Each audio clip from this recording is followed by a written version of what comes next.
संभाजीनगर मधलं आपण आंदोलन पाहतोय। ट्रेनवर चढून रास्ता रोको आंदोलन करण्यात येत आहे।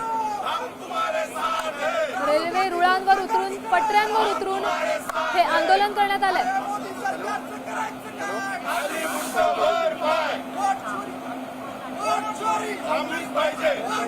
मतचोरीबाबत घोषणाबाजी करत हे आंदोलन करण्यात येत आहे। राहुल गांधींना ताब्यात घेतल्याचा निषेध करण्यात येतो।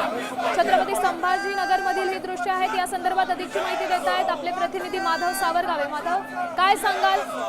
हा निषेध करण्यात येतोय सध्या नागोरकोल रेल्वेवर सगळे काँग्रेसचे कार्यकर्ते आडवे झालेले आहेत। ही रेल्वे थांबवून निषेध व्यक्त करण्याचा प्रयत्न या काँग्रेसच्या कार्यकर्त्यांकडून स्थानिक पदाधिकाऱ्यांकडून केला जातोय। कारण राहुल गांधी यांच्या नेतृत्वाखाली जेव्हा दिल्लीत आंदोलन झालं त्यावेळी इलेक्शन कमिशनची जबाबदारी होती की त्यांच्या संदर्भात त्यांची चर्चा करायला होती, मात्र त्यांच्यावर अन्याय केला जातोय आणि त्यांना अडवलं जाते अशी भूमिका असा आरोप या काँग्रेसच्या कार्यकर्त्यांनी घेतला। आणि विशेष म्हणजे राहुल गांधी यांना पोलिसांनी ताब्यात घेतल्याच्या निषेधार्थ हे आंदोलन सुरू झालेलं आहे। नागोरकोल ही ट्रेन पुढे नाशिककडे जाणार होती, मात्र आता ती छत्रपती संभाजीनगर रेल्वे स्थानकावर थांबलेली आहे। काँग्रेसचे काही कार्यकर्ते रेल्वे समोरच्या बाजूला उभे राहिलेले आहेत आणि काही समोरच्या बाजूला आहेत।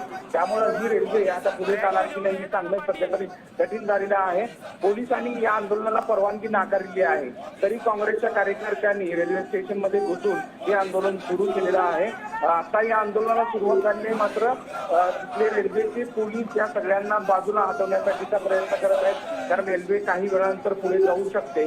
या दरम्यानच्या काळात रेल्वेला थांबवणं हे अडचणीचं होऊ शकतं, कारण थोड्याच वेळात सचखंड एक्सप्रेस आणि इतर रेल्वे सुद्धा छत्रपती संभाजीनगर रेल्वे स्थानकावर येणार आहे। त्यामुळे रेल्वे सेवा ही विस्कळीत होऊ शकते। त्या अनुषंगानं या काँग्रेसच्या कार्यकर्त्यांनी पदाधिकाऱ्यांना बाजूला करण्यासाठीचे प्रयत्न रेल्वे पोलिसांकडून सुरू आहेत, मात्र काँग्रेसचे कार्यकर्ते बाजूला हटायला तयार नाहीये। पण आपण यांची घोषणाबाजी जर ऐकली तर मतचोरीबाबत ही घोषणाबाजी करण्यात येते, नेमकी मागणी काय? राहुल गांधी यांच्या नेतृत्वाखाली या मतचोरीच्या संदर्भात आंदोलन सुरू होतं। मुळात राहुल गांधींना त्यांना ताब्यात घेणं याचा सुरुवातीला निषेध करण्यात येतो आणि सगळ्यात महत्वाचं म्हणजे मतचोरी ही भारतीय जनता पार्टीने केलेली आहे, सत्ताधाऱ्यांनी केलेली आहे। आता ते आरोप कालच्या आंदोलनापासून सुरू होत आहे। तो मुद्दा हा अग्रस्थानी आहे, पण सातत्यानं विरोधी पक्षाच्या नेत्यांवर सत्ताधाऱ्यांकडून कारवाई केली जाते आणि ती कारवाई ही निषेधार्ह आहे। आणि म्हणून एक तर राहुल गांधी यांच्यावर केलेली कारवाई किंवा त्यांच्या आंदोलन थांबवण्याचा नक्कीच आपण काही काळ तुम्हाला थांबवते। आपण घोषणाबाजी ऐकू शकतोय। काँग्रेस कार्यकर्ते काहीसे आक्रमक झाले। छत्रपती संभाजीनगरातल्या रेल्वे स्थानकात हे आंदोलन करण्यात येत आहे। सध्या पोलिसांकडून आंदोलकांना बाजूला सारण्यात आलंय। 1 मिनिट बाईट दिला।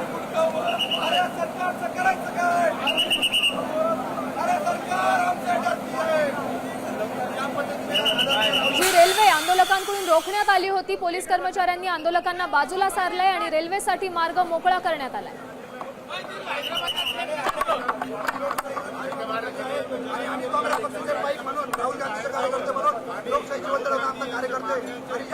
यापेक्षा तीव्र पद्धतीने आम्ही आमच्या राहुल गांधी बद्दल जर कोणी काय बोललो, पक्षाच्या विरोधात कोणी काय बोललो, यापेक्षा तीव्र पद्धतीने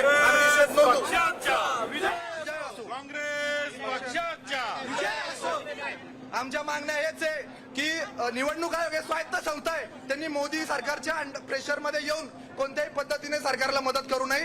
ही लोकशाहीला योग्य नाही, लोकशाहीला पटणार नाही। आणि आम्ही राहुल गांधीचे कार्यकर्ते, काँग्रेस पक्षाचे कार्यकर्ते जेव्हा जेव्हा लोकशाहीवर किंवा आदरणीय राहुल गांधीवर कोणत्याही प्रकारचं शिंतोडे उडवण्याचा प्रयत्न करेल तेव्हा आम्ही यापेक्षा तीव्र पद्धतीने निषेध नोंदवत राहू। आता आम्ही रेल रोको केला, यापुढे भाजपवर शिंदे गटाचे जे मिंदे सरकारचे आमदार आहे त्यांना फिरणं देखील आम्ही शहरात माग करून टाकू। अशा पद्धतीनं वोट चोरी विरोधात हे सगळं आंदोलन असल्याचं या सगळ्यांचं म्हणणं आहे। काय